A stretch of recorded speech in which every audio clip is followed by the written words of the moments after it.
All right, welcome to the Young Turks, guys. We're finally back on air, living in the developing city named Los Angeles, otherwise known as a banana republic. Obviously, a big day. We've got election coverage for you guys. Polls have closed in a number of places. Well, since we last, we're going to tell you the polls closed in places. More polls have closed because it's taken us an hour to get back on air. The power went off in L.A. Because we have incompetent mayor, Eric Garcetti, probably the worst mayor of my life. Marion Barry in D.C. doing hardcore drugs in hotel rooms was probably better because he probably tried to do the job every once in a while. Eric Garcetti has been missing in action. He does no one, they should do a contest. Where in the world is Eric Garcetti? Because no one can find him. He doesn't care about the job at all. And then other Democrats come out and go, oh, yeah, Garcetti's doing great. He's doing great, man. Yeah, he's doing great. No, LA's an absolute mess. So I'm going to get back into that in a second. But first, I got to tell you about what we're doing tonight. So we've got the regular Young Turks that was supposed to be 2 hours. Now is 1 hour because we live in a developing city, like I said. Then we're going to do election coverage. Me, Anna, Nina Turner, Rashad Ritchie, John Idaho, Michael Schur, Jessica Burbank, David Schuster, all of our stars are here tonight and more. And then we are going to have Matt Gaetz on. We are going to have Ro Khanna on. We'll get the Republican perspective. We'll get the Democratic perspective. And right now the elections look like they're going to be miserable for the Democrats. We'll talk about that throughout the night, so you have that to look forward to. But an hour ago, Kentucky and Indiana polls closed, and I have the first results of the night for you guys. So it's not, trust me, they ain't anywhere near over. But this is probably the only time I'm going to get to say it, so I'm glad we made it back on air in the nick of time. Charles Booker leading Rand Paul in Kentucky with 4% reporting, 52 to 48. He's got a 4-point lead, but it's only 4%, and it will not last. So, but I'm glad at least I got to see Charles Booker's leading. Good candidate in Kentucky, good person. Ran as good a campaign as he could. I would, if I was in charge of the Democratic Party, none of the campaigns would look anything like they do now. What we would do is we would just fight Republicans and eviscerate them all throughout the country. But Democratic consultants and Democratic leadership and Democratic donors are all idiots who say, don't fight Republicans, don't. There's only two guys in the whole country who fought Republicans this cycle. Tim Ryan, who closed a 10-point lead. We don't know that he'll win. He's swimming against a big tide, but he did everything he could, and he fought hard. He fought dirty. I don't agree with a lot of his policies, but God damn it, thank you. Thank you, Tim Ryan, for showing up for the fight, for bothering to run an election. Thank you. Okay. Another guy who ran a great campaign was Fetterman. He still has a chance of winning, even though he had a stroke. It was a disaster of a debate where people were concerned about his health, and he might still win. Oh, hey, look at that. I wonder if the Young Turks were right. We've been saying for 20 years on air, why don't you fight them? Why don't you fight the other guys? And Democrats are like, oh, you guys are horrible. I can't believe you would say that. No, you're supposed to lay down like doormats for Republicans. That's what all the smart people in Washington think. Well, for another time, they're going to lose all these elections. They're never going to figure it out because they're paid not to figure it out. I have incredible details of that in a second. In fact, here, I'll do it right now, okay? So, look, they asked in exit polling, what are you most concerned about? Right now, number one was inflation. By the way, soon, and one of the top topics is also crime. That's another thing we'll talk about later. But on the issue of the economy, the number one question, the Democrats basically had this response throughout the entire campaign. Oh, the economy, inflation. I don't know what you're talking about. Oh, that's a brilliant strategy. Way to go. Way to go. With about 2 weeks left, Joe Biden figured out, oh, my God, the Republicans are going to cut Social Security and Medicare. Maybe we should tell people about that. You think? You think? Oh, the geniuses in the Democratic Party figured that out with 2 weeks left to go. Way too little, way too late. There's 1,000 things they could have said about the economy. But the most important thing is if they'd actually done something. So what did progressives say? What did the Young Turks say? We said, raise the goddamn minimum wage. It's a $7.25. It hasn't been raised since 2009. It's poverty wages. You make $15,000 a year if you worked the whole year without a single day off. And what do the Democrats say? Oh, no, our donors, our beloved corporate donors, we can never betray them. No, we have to keep your wages at poverty levels. Democrats are supposed to be the working person's party. They're not anywhere near that now. They're not anywhere near that. All they care about is how far up their donors' ass they can go. So they didn't do minimum wage. You know what voters said today in the exit polling? If the Democrats, do you support raising the minimum wage in fighting inflation? All voters, 69% of them said yes. Yes. Raise the minimum wage. Yes, 69%. 7 out of 10 voters. It would have been an incredibly winning issue. And guess what the Democrats said? Oh, they fumbled it away because they're corrupt. They're corrupt.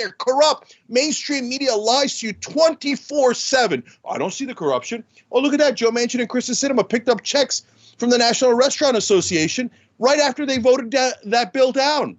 Oh, I don't see any corruption. It's quid pro quo. It's flat out bribery. Any reporter who doesn't tell you about the bribery in Washington is a liar, and you should never trust that news organization. It's the most obvious thing in the world, okay? So, by the way, don't get me wrong. Republicans are worse. I know that. That's why we fight Republicans every day. The Republicans are 100% corrupt, but the Democrats never call out their corruption. That's their number one winning issue, but they don't do it. Why? Because they're also corrupt. So, okay, now let's go to Bernie Sanders said throughout the entire election, for God's sake, talk about how they're price gouging. They have record profits. Why do they need to increase all of these prices if they have record profits? Talk about the price gouging. When they asked voters, again, not Democratic voters, all voters, would you have supported efforts to rein corporate price gouging to battle inflation? What did that come in? 83%. Hashtag Bernie was right. Hashtag Bernie was right. There's no question Bernie's right. The progressives are right. We're right. There's no question. If anybody tells you otherwise, they are lying to you on purpose. I'm so sick of their gaslighting. I'm so sick of their corruption. You see those stupid reporters on TV. Oh, the Democrats have done a brilliant thing of making sure that wages are super low, and then you protect the outrageous profits of multinational corporations. Bravo, Joe Biden. Nancy Pelosi, master legislator. Total, utter clowns. So what did they do? They blew this election. They blew it. And they blew it. Why? Not just because of messaging. Yes, they were awful on messaging. But they also blew it because they didn't even try. And then what happened? What were all the bills that Biden passed? They were all, hey, let me help the semiconductor industry. Okay, look, the semiconductor industry maybe needs to be protected because of our supply chains, et cetera, et cetera. But you think that voters are going to be like, oh, the CEOs of the semiconductor industry got big, giant checks because of the Democrats. I can't wait to vote for them. Really, how could anybody be that stupid? How could anybody be that stupid? The semiconductor industry bill got us 0 votes. None. 0, 0, 0, 0. Show me one voter in America who was like, well, I went out there and voted for the Democrats because of the semiconductor bill. Everything that Biden did was give all the money to my donors first, and hopefully it'll trickle down to you. Neoliberal policies. Hey, we said, why don't you extend the child tax credit? It's sitting at over 80% popularity. Oh, well, Joe Manchin wouldn't want that. Then kick his goddamn ass. Do something. Do something. No. Every reporter will then come and yell at me, yell at Anna, yell at progressives. Go, oh, if you had just kissed the Democrats' ass more, they would have won the election. But you told people the truth. How dare you? You're in the news industry and you told people things that are true? No. What you do is you give to the semiconductor people, you give to the construction people. By the way, you also give to the construction unions. Let's be honest about it. You funnel all of the money to your top donors, and then maybe 10, 20 years later, it'll trickle down to Americans. Oh, we lost the election because the election wasn't 20 years later. The election was right now. It was a year later. Oh, did we lose again? I guess the Republicans are back in charge, and the Republicans are even more corrupt. These Democrats are never going to, quote unquote, learn because they're literally paid not to learn. They're paid to lose. And the corporate media ABC, CBS, CNN, MSNBC, you name it. They're never going to tell you the truth. They're giant multi-billion-dollar corporations. What's the first thing MSNBC told you when inflation went up? Stephanie Rule went on MSNBC and said, "Oh, you cannot raise wages. That would lead to inflation." Well, we didn't raise wages, and we had massive inflation anyway. You know why? Because we printed $4.5 trillion at the Federal Reserve and handed it to the top banks and the top corporations in the world. Because that's who donates to the Democratic and Republican parties. Oh, we can't do voting rights. If we'd done voting rights, we would have won this election.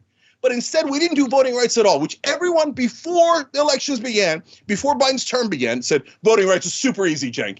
Oh, you guys are always so mean to the Democrats, to our beloved Democrats who sit there like incompetent losers and never do anything. You guys are so mean to them. Of course they're going to pass voting rights. You guys are outrageous. How dare you say that? Well, that's the bare minimum. Obviously, we're going to pass it. And did they pass it? They didn't pass a single thing in it.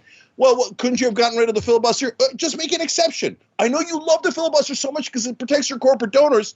I know how much you love it because it's the essence of corruption. But couldn't you at least make an exception so that we could all vote? So that we wouldn't have these insane gerrymandered districts? Couldn't you at least do that? Nope. Well, we can't make an exception to the filibuster. Is that true? No, that's not true. They did make an exception to the filibuster, not 20 years ago, not 200 years ago. They made it in this term when their beloved stock market was in danger. Then they said, oh, we have to raise the debt ceiling. Right away, make an exception to the filibuster. Our donors would be so mad at us if we didn't do that. Oh, our voters, who cares? Puh! That's what Joe Manchin and Kristen Sinema and Joe Biden and Nancy Pelosi and Chuck Schumer did. They spit on the voters because their donors said, you are to raise the debt ceiling right now. No, you better not give anybody voting rights. You better not give them higher wages. You better not give them child tax credit. You better not give them paid family leave. All of them polling 70%, 80%. Which party's so stupid that they wouldn't do a bill that polls at 83%? That's where child tax credit and paid family leave were. Who wouldn't do that? Who wouldn't do that? Only a party enormously corrupt. And then when they lose the election, guess who they're going to blame? Progressives. They're going to say it was Bernie. They're going to say it was us. They're going to say it was AOC. They say, well, if you had just shut up and did corporate propaganda like the rest of us, then nobody would have found out. Oh, yeah, I'm sure they wouldn't have found out at all. So the Democrats spent 2 years shoveling trillions of dollars to giant corporations, didn't do the bare minimum, and then come to find out they're going to lose the election. And the data from the exit polls indicates that we were 100% right. By the way, spread this video because it's the last time you'll ever hear about it. If you turn on cable news, they'll be saying, oh, yeah, Democrats lost because the Democratic policies, the progressive policies are not popular. They're not popular. No, every policy is on economic issues is intensely popular. You just didn't do any of them. So understand Democratic leadership and everyone in mainstream media, gaslighters, giant liars. Okay, never listen to them. If they're talking, they're lying to you.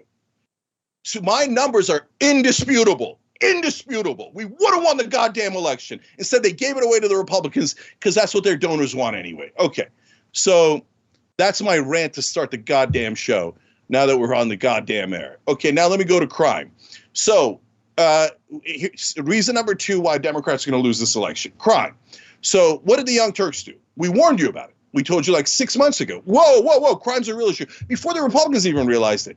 But you know why we realized it? Because people realized it. Because we have a connection to our audience. We have a connection to real people. Working class people are saying crime's out of control, totally out of control. Cops won't show up in LA, in New York, in Seattle. They just won't show up. They just won't show up.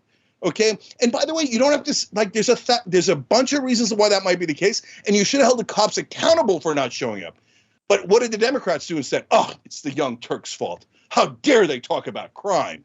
No. If we just ignore it, I bet it won't be a problem.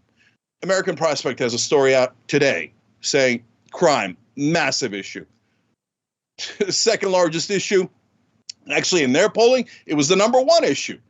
What did we tell you? We told you. And so every time we're right, they hate us more. So now they'll say, oh, you guys told us about crime being a huge political problem and an actual policy problem. You told us about that? Shoot the messenger. shoot the messenger.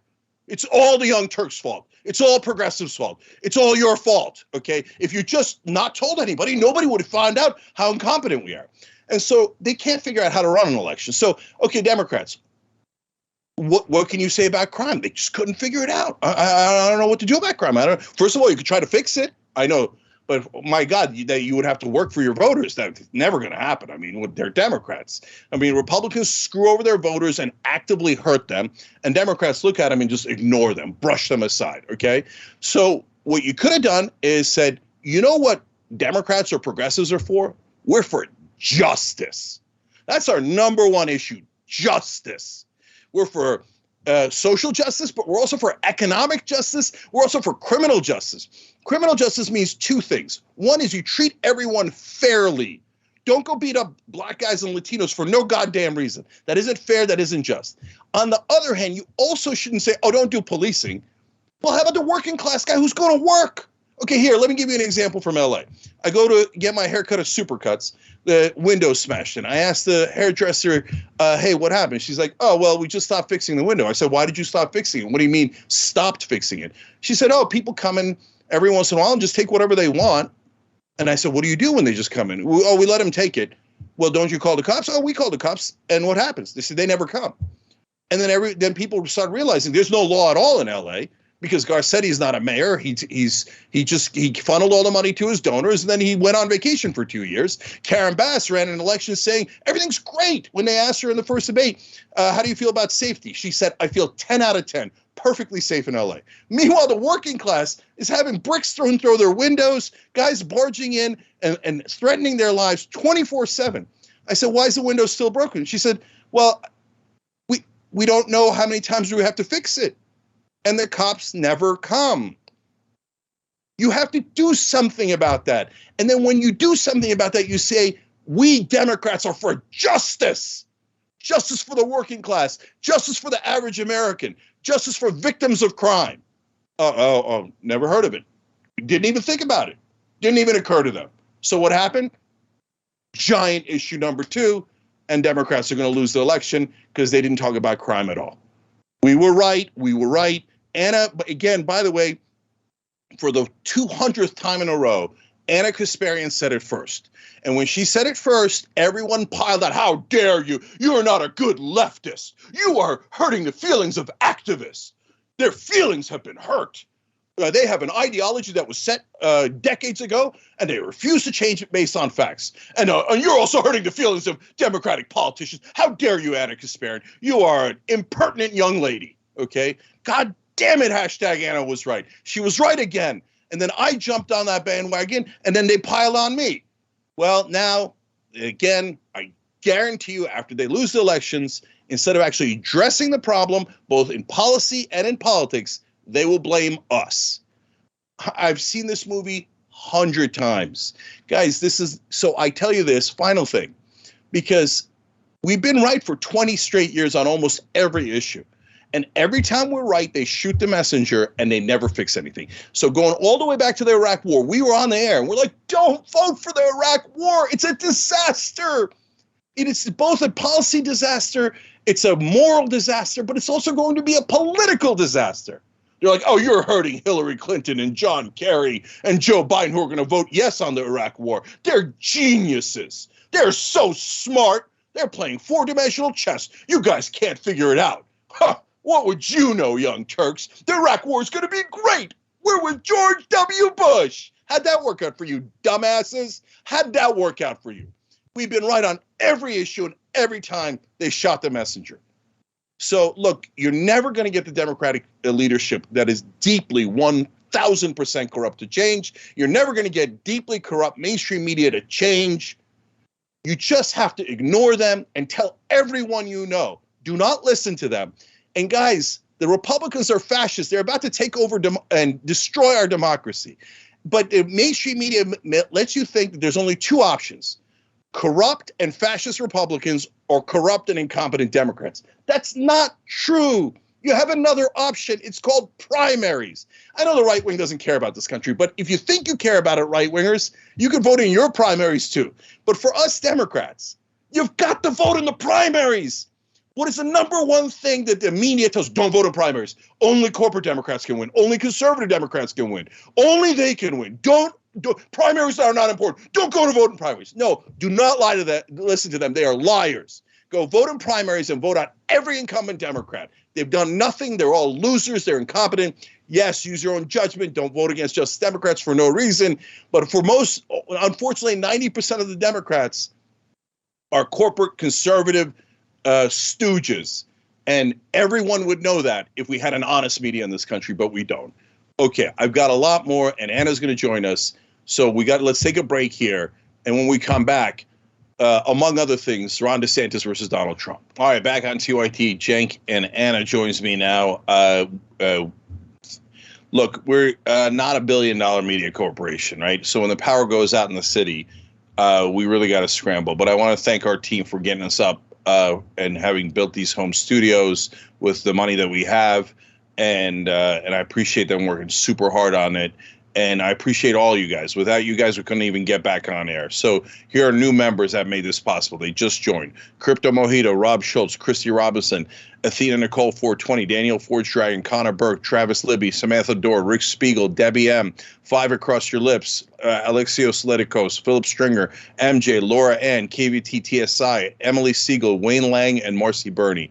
Love you guys. Love you guys. We don't need mainstream media. We don't need those corrupt Democratic leadership, and we certainly don't need Republicans. We just need you guys. I love it. Thank you for doing this together. All right, Anna. All right. Well, speaking of teams, main show team worked really, really hard to put together a show for you today. So we're going to get through as many of those stories as we can before official election coverage starts.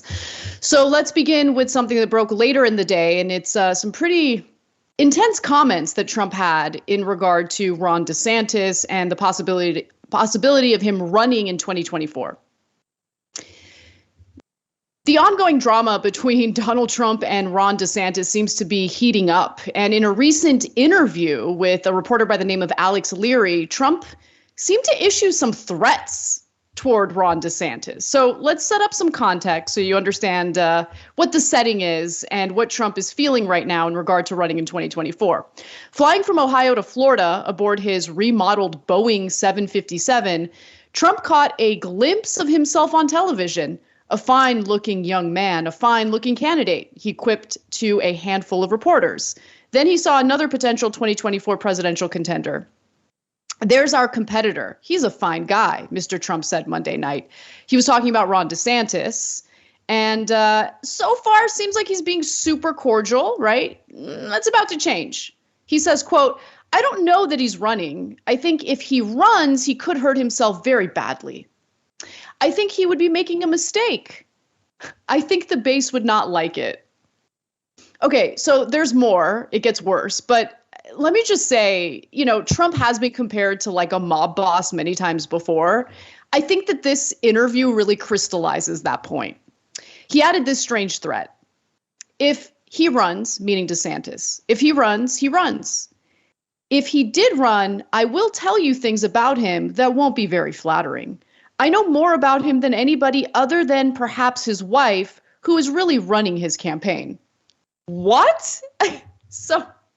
All right, Cenk, I'm going to give you a chance to jump in because obviously he's issuing a threat while also trying to clown on DeSantis as someone who's like being controlled or manipulated by his wife. It seems like Trump is really terrified that DeSantis is going to run and that DeSantis could beat him. So just a couple of days ago, I became certain that Trump was going to run and he was going to easily win the Republican primary. So there was a little bit of a holding pattern while DeSantis grew in the polls. And then they would have all these stories of like, oh, my God, Ron DeSantis is going to beat him. He's up to 4%. He's up to 6%. And I was like, OK, let me see how it plays out. Right. And then a couple of days ago, I was like, no, DeSantis is weak. Trump's going to bulldoze him. Right. And just as I thought that, in the next day, he did Ron DeSanctimonious. It didn't work well for him. A lot of right-wing pundits criticized him. And then Ken Griffin, a giant Republican donor giving $60 million, said he's going to give it to DeSantis, not to Trump. Basically, he's saying he's supporting DeSantis. And I thought, well, maybe he overplayed his hand. And maybe if right-wing media and right-wing donors turn on him, that would be his only chance of losing. But here we are one day later. Nope. Nope. I was right. He's going to bully DeSantis out of the race. DeSantis is way too scared to run against him. So these bullying tactics here that you're seeing, they're definitely going to work.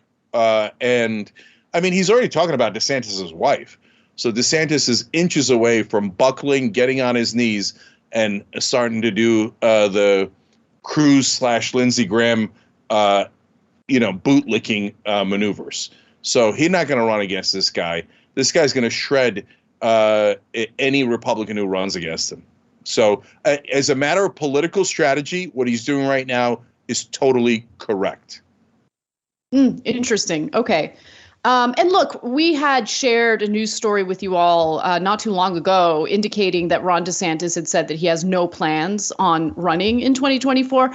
To be fair, politicians say that all the time, and then they end up announcing their bid for, elected office. And in this case, it would be for the presidency or the Republican ticket specifically.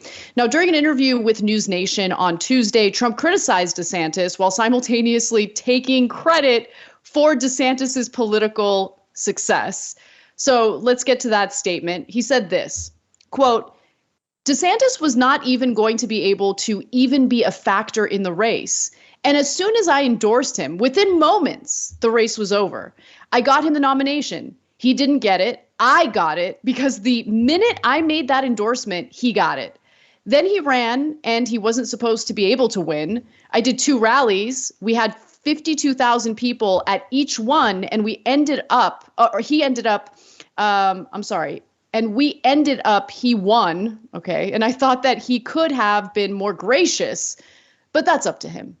So apparently he's not like licking Trump's boots enough. And Trump seems a little bitter about that.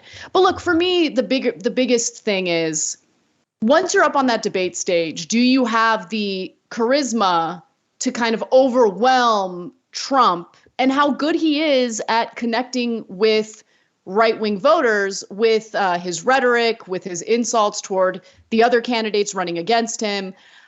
Trump has this ability to just kind of slap down anyone, including incredibly strong contenders for the Republican ticket. So I don't know how it's going to play out for sure, but if I had to bet money on it, I just don't see Ron DeSantis having the characteristics necessary to kind of overwhelm or, more importantly, outdo Donald Trump on a debate stage. No, he doesn't. I mean, he's already signaling preemptive surrender. And DeSantis doesn't get it. He doesn't. Trump's a fascist. And so DeSantis is said to insiders, it's okay, I'll just run in 28. What's the big deal? I'm young anyway. Yeah, if there is an election in 28, okay, they think that Trump's going to leave. Did it look like he wanted to leave last time? Oh, no, Cenk, you don't know. There's a limit of 2 terms for the presidency. Oh, really? Yeah, no, I'm aware of that. Does Trump look like he cares about any law? Does he look like he cares about the Constitution? What planet are you guys on? He's not going to leave. He's not going to leave if he wins. And the Democrats are 200% incompetent. He'll just do this and knock him over and win. If any of these dumbass Democrats run, he'll slaughter them. They don't know how to fight him. They don't know how to be vicious. In fact, when I tell them to be vicious, they're going to yell at me, Cenk, you are being too uncivil. Too uncivil. No. And so DeSantis has said he's not going to run if Trump runs. And I believe him 100%. He's scared of Trump. Everybody's scared of Trump. And by the way, when Trump says that he made DeSantis, that's actually totally true. So he's a pathological liar. But on that, we're the fairest show in America. He's totally right about that. Yeah, I wanted to jump in to kind of, because you mentioned Democrats and what 2024 looks like, at least from where we sit today. Look, obviously, it's a lifetime between now and 2024, but there are some ongoing trends within the Democratic Party's base that should be concerning them. So, for instance, we're seeing a pivot among Latino voters toward the Republican Party. And in poll after poll, their top issue, literally number one issue, is the economy. And I think Democrats thought that they could continue riding the wave of, Republicans are bad because of their anti-immigrant rhetoric. And look, they are terrible for their anti-immigrant rhetoric. I agree with them on that. However, in terms of winning elections, you have to meet voters where they're at. And increasingly, Latino voters are swayed by the messaging regarding the economy from the Republican Party. Now, obviously, I fully acknowledge that the Republican Party has no solutions to inflation. You know, they make a big deal about inflation, just like they make a big deal about crime. But what are their solutions? What are they going to do? We never hear any substantive policy proposals or policy solutions from them. But the problem with Democrats is when it comes to the issues that are raised by the voters that they're supposed to be catering to, they either don't want to talk about it at all, or they turn around and they start promoting policies that have no impact on the concerns of these voters. So, for instance, the Inflation Reduction Act has nothing to do with inflation. Nothing. It's named the Inflation Reduction Act, but it has nothing to do with inflation. So Democrats think that they can just keep talking about how they passed the Inflation Reduction Act, but people see what's happening with their personal finances. They see how much inflation is cutting into, whatever disposable income they might have. And honestly, many Americans these days don't have any disposable income. Before the pandemic, nearly 50% of Americans couldn't even afford a $400 emergency. The bread and butter issues is where the Democratic Party at least used to win, but they have completely, neglected and abandoned those issues. They use the rhetoric, but they don't. While they talk the talk, they don't walk the walk. And that's a huge issue. It is. And they don't want to take ownership of that. Yeah. So let me just preview for you on election day here in the midterms. What is the most likely thing to happen? Trump will run. The people who say he's not going to run, I don't know what planet they're on. I just have no idea why they're saying that. They keep saying it, even though it makes no sense at all. And so he's very, very, very, very likely to run. All the Republicans will wet themselves and immediately bow out of the race and start licking all of his boots. And so that's done. The Republican primaries are already done within like literally a week from now when Trump announces he's going to be the Republican candidate. On the Democratic side, Biden's a mess. They're going to lose the elections tonight. And so he's like 287 years old. And after losing the elections, he won't have enough leverage to run again. So Gavin Newsom's been licking his chops, and he's going to come in with his smooth hair. He's going to be like, yeah, I'm like the neoliberal of all time, corporate Democrat, right? And the press is going to give him billions in positive media coverage, billions. And they're going to say, Gavin's the best. He's with the people. He looks like the least with the people person I have ever met in my entire life. Okay, he looks like, Bruce Wayne and up in his mansion. And every once in a while he puts on a baseball cap. Oh, you're so with the people. Anyways, he had a chance to raise minimum wage here in California. He could put $18 minimum wage on the ballot. He decided not to. So a guy like that, he's going to go in and he's going to try his stupid, slick stuff and think that it's going to carry him just like Hillary and Biden did.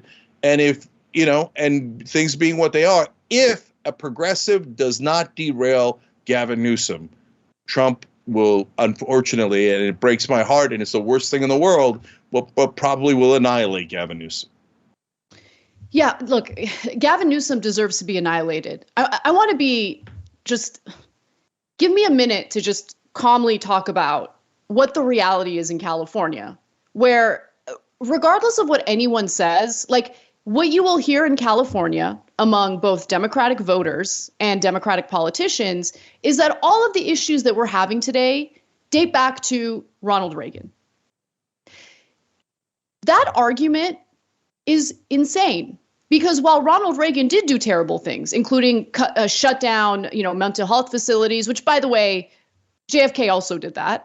But nonetheless, that was terrible. But Democrats have been in charge for, I don't know, Cenk, you've been around a little longer than me. How long have Democrats been in charge in deep blue California? A million years. I mean, so we have a surplus here. We have a surplus, meaning we have money and resources necessary to fix our problems. This is the most expensive state to live in, with the most expensive state taxes, sales taxes. What do we get in return? What do we get in return? So while, yes, we're frustrated and angry right now because we deal with rolling blackouts on the regular, fact of the matter is, yeah, there's a bad situation in Texas, too, with their privatized, deregulated energy grid. I totally agree with that. Republicans not winning with that energy grid in Texas. But you know what the difference is? In California, they keep telling us about how we're going to have a better quality of life. as long as we go along with their policies, pay insanely astronomical taxes, tack on all these additional taxes at the gas pump, which, by the way, those additional taxes are supposed to fix our infrastructure. I mean, the streets are falling apart. There's potholes everywhere. What do you mean it's supposed to be used to fix our infrastructure? Our infrastructure is crumbling as we speak. Okay? In Texas, Republicans tell you who they are, and they do what they say they're going to do. So when they say that they want to privatize everything and they believe in the free market, strategy of governing, okay, that's what they do. And we see how it fails in Texas. But the thing that makes me so sick in California is that people like Gavin Newsom, with his slick hair and his slick talk, make it seem as though he's looking out for the working class. He's looking out for the people who elected him to represent them. He's looking out for clean energy, this, that, like all of these affordable housing. He pulled a stunt this week where he's like, I'm pulling all state funding from organizations dealing with homelessness until they can prove to me that they have a plan that'll work. Oh, how convenient that you're doing that 1 week before the midterm elections. How about you do a little leadership prior to that and maybe have a better way of keeping track of whether or not these nonprofits or these government agencies are doing what's necessary to ensure that people are freaking housed in the wealthiest state in this country. It's insane. We have a surplus. There is no excuse for us dealing with the situation we're dealing with now in this goddamn state. It is insane. And every time we hear about how, we're building affordable housing, they don't build affordable housing. They do the exact opposite. Okay? They loosen zoning laws in some counties so real estate developers can come in and build luxury condos or luxury apartments that sit empty. That's what's going on in California. So I apologize if my negative commentary toward precious Democrats hurts people's feelings. But we've had one single party rule in this state, and they have taken it for granted. They're entitled, right? They're entitled to keep getting elected. There's no real challenge to their power, so they get to do whatever they want. And the same corruption that impacts Republicans in states like Texas is the same virus that's infecting Democratic leadership here in the state of California. Yeah, last thing I'll say, Gavin Newsom is a guaranteed loss. You'll see it, print it, you'll see it with your own eyes. Rich people love Gavin Newsom. They absolutely love him. So everyone in media is rich. Everyone in Democratic leadership is rich. They will give him overwhelming propaganda, and anyone who opposes him, they will try to rip into pieces, right? But regular people are not going to like Gavin Newsom. He's a slick guy who's an old school politician, just try to look fancy and then give the donors what they want. It's a guaranteed loss if we run Gavin Newsom. And what you will see in the media is 100% the opposite of what I just told you. And then when he loses, they'll say it was progressives' fault. All right, let's move on to a different story. And this has to do with some of the disgusting tricks that are being played when it comes to absentee ballots. The line at Philadelphia City Hall was overflowing with people yesterday trying to make corrections to their ballot as the city estimates 3,800 mail-in ballots are at risk of being tossed for minor errors. The Fetterman campaign has joined a lawsuit to overturn the state Supreme Court, ruling that those ballots with a missing or incorrect date will not be counted. The Republican Party on both a state and national level is actively fighting to toss out thousands of absentee and mail-in ballots in key battleground states because they never give up. They'll find a way to essentially cheat their way to victory. And keep in mind, we're talking about actual battleground states where the elections are incredibly close. If successful, their efforts could swing the results of close races. And you just heard about Philly, which is, of course, in Philadelphia. Think about the Senate race there. Now, in states such as Pennsylvania and Wisconsin, right-wing organizations and Republican groups animated by former President Donald Trump's big lie have filed lawsuits seeking to toss ballots on technical grounds, potentially disenfranchising thousands of voters for failing to put a date on the outer envelope of a ballot or other small, honestly irrelevant mistakes. Now, unfortunately, in Pennsylvania, they have had some success in disenfranchising some voters. Last week, the Pennsylvania Supreme Court sided with GOP groups in ruling that mail-in and absentee ballots lacking a correct date on the outer envelope cannot be counted. Okay.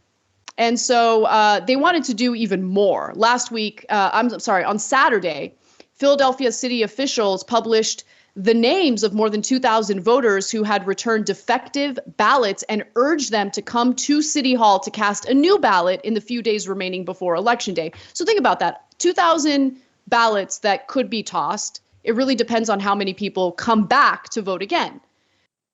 In Allegheny County, home to Pittsburgh, officials posted lists of more than 1,000 names of voters with undated or incorrectly dated ballots. Just over 100 cured their ballots on Monday, according to city officials. So 100 out of 1,000.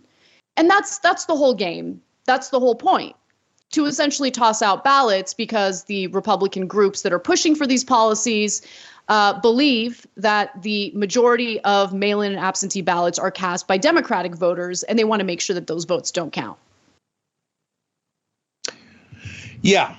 So, look, Republicans try to cheat. Newsflash. But, I was reading articles about it today, and in mainstream media, they're like, well, a little bit of this and a little bit of that, and we can't tell.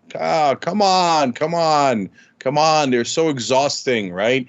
So, Paul Weyrich said this back in the 1980s. He's the guy who set up American Enterprise Institute, Heritage Foundation, the moral majority. He said the more people vote, the less chance Republicans have of winning. Why? Because they're the party of big business and multinational corporations. People don't want to vote for big business. They want to vote for themselves. And Weyrich knew that, and he needed to trick them. By the way, Donald Trump said it. Donald Trump said, look, if we have voting at those levels with mail-in voting, you'll never get a Republican elected in the national level again.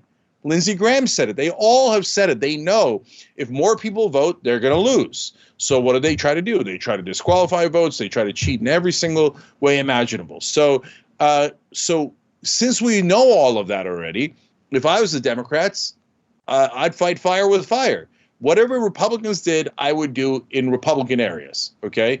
And then all of a sudden you would get a fix to it. Why? Because if you ever even tweak Republican voters 1%, they'll scream to no end. They will howl, right? And be like, oh, okay, good. Now we're having a conversation. Okay, so if you don't want us to do it to Republican voters, then you shouldn't do it to Democratic voters. If you don't want us doing it in person voting, then don't do it to mail voting, right? And so, but Democrats are too cowardly, so they would never do that. Oh, no, but then somebody in the media will yell at me. I'm just going to lose with civility.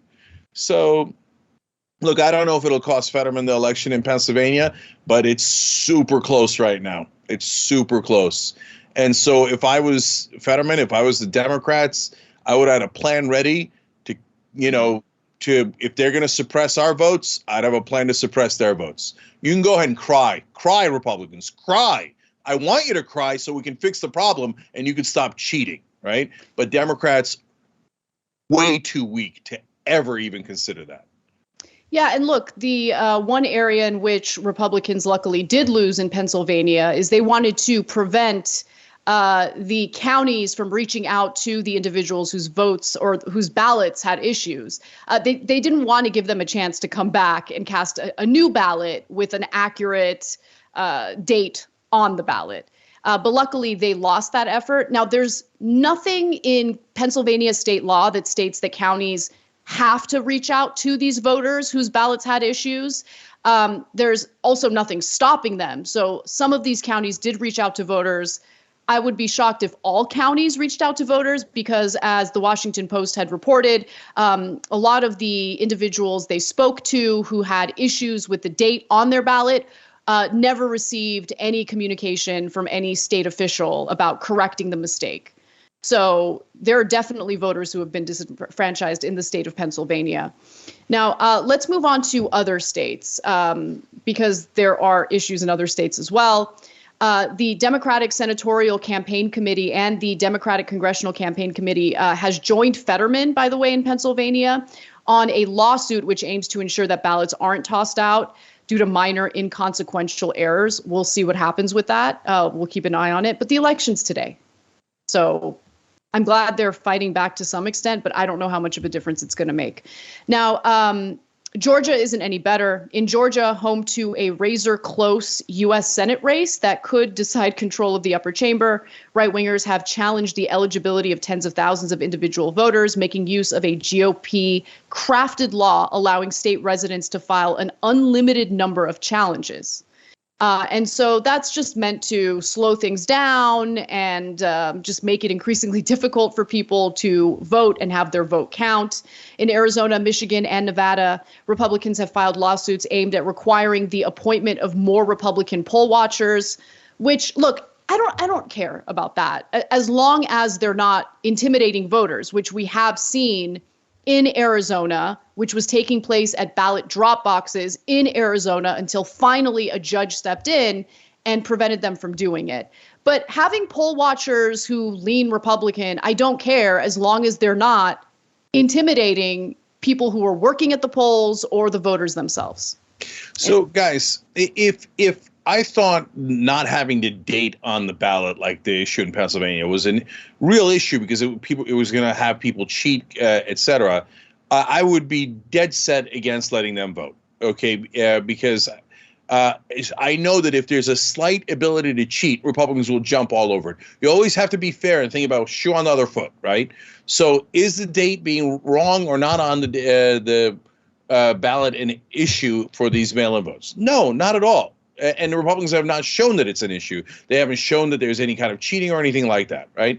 So given that, then I would go to the Uygur method, if you will, the Uygur maneuver. So go to Georgia in that case, right? So in Georgia, they're saying, all right, we're going to challenge all the Democratic votes in heavily Democratic districts like Atlanta. Well, Democrats, what are you waiting for? Why don't you go to heavily Republican districts in suburban and rural parts of Georgia and go, I challenge, and clog it up until they have an 8-hour line and no one can vote. Oh, well, that would be doing the same strategy as Republicans. Yes, it would. It's called politics. Would you like to participate? No, we're going to take it up with the courts 7 months from now when they've already seated the senator. Okay. Well, if you don't want to fight back, you're going to lose. Yeah, 100%. All right. I think we have time for one more story before we go to break and officially begin our election coverage. So let's do it. It was men that brought prosperity in the leadership position in this nation. Okay. But today we have Marjorie Taylor Greene. And and anybody that votes for her, you're not a real conservative.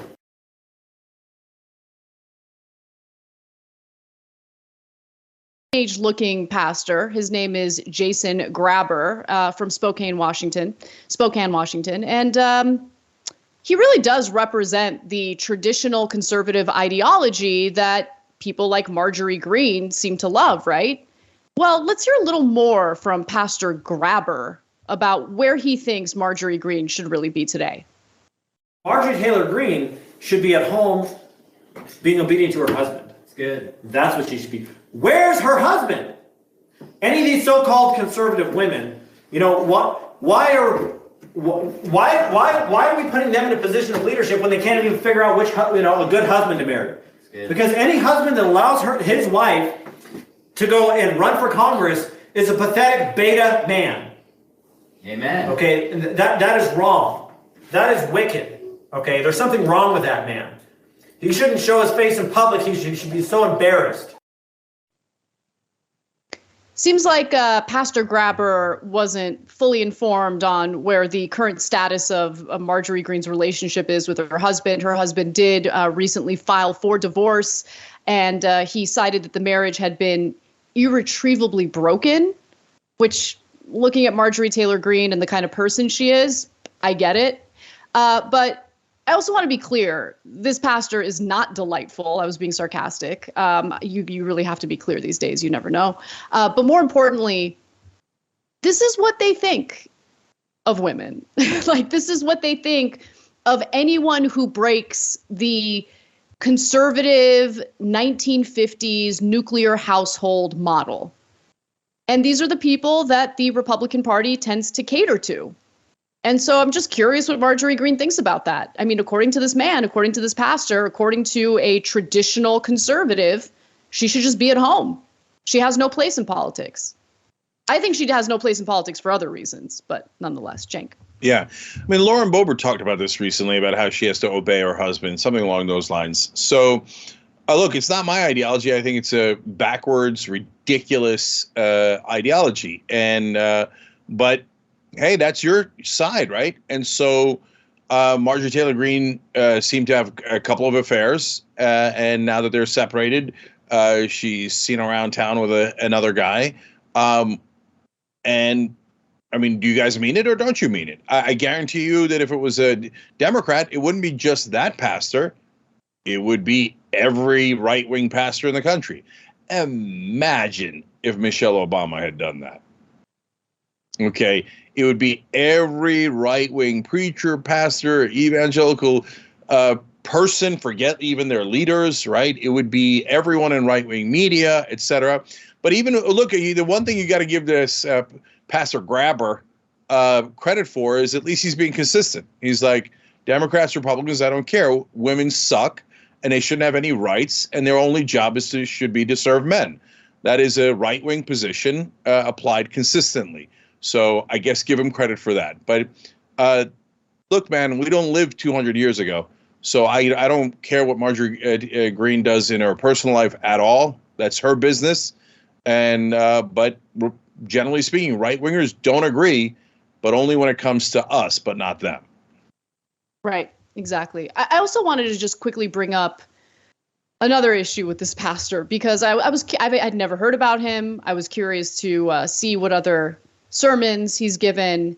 And the guy is seriously unhinged and preaches some pretty dangerous things, including what you're about to hear. He talks about teachers and how they should be beheaded. So just want to give you a warning about that as well. Let's watch. And everybody is getting all riled up. Well, we have to have the red wave. We need to have the red wave. Otherwise, we're going to be destroyed. And in some ways, yeah, I agree. We're going to be destroyed, But here's the thing. If we have this red wave, are they going to do anything? No. Are they going to pass, the abortion ban nationwide and have all abortion doctors retroactively put to death? Are they going to do that? No. Okay, so in that video, he's specifically talking about the need to execute abortion providers. In a different video, he also talked about the need to behead teachers because he believes that they're groomers. So this is the kind of hate that this guy gets to preach. But I'm sure it doesn't incite any violence in the country, Cenk. I'm sure that the political violence that we've seen in the country isn't at all connected to the kind of rhetoric that we hear from lunatics like this guy. So, look, if you keep calling abortion murder, you shouldn't be surprised when right-wingers start saying, why aren't we locking up the doctors, the mothers, the women, and then if it's murder, they're right-wingers. They're going to start talking about executing them. So it's begun. It's begun. So I'm sure he's not the only preacher in the country saying it, but soon there'll be many, many more, because the Republicans thought it was a winning strategy so they can get tax cuts for the rich. So they egg these guys on. Abortion's the original QAnon thing. Oh, they're harming the children. Make sure we give tax cuts to the rich because the Democrats are harming the children. And they get their followers to actually believe these things are true, and then start talking about insane things like murdering doctors. So welcome to the Republican Party in 2022. And then you wonder why we look, no matter how incompetent Democrats are, guys like this force us to vote Republican. Force us to vote Democrat because the Republicans are monsters, complete and utter backwards monsters. All right, guys, we're going to take a quick break. When we come back, we've got more election coverage for you. Don't miss it. We'll be right back. Thanks for listening to the full episode of The Young Turks. Support our work, listen ad-free, access members-only bonus content, and more by subscribing to Apple Podcasts at apple.co/TYT. I'm your host, Cenk Uygur, and I'll see you soon.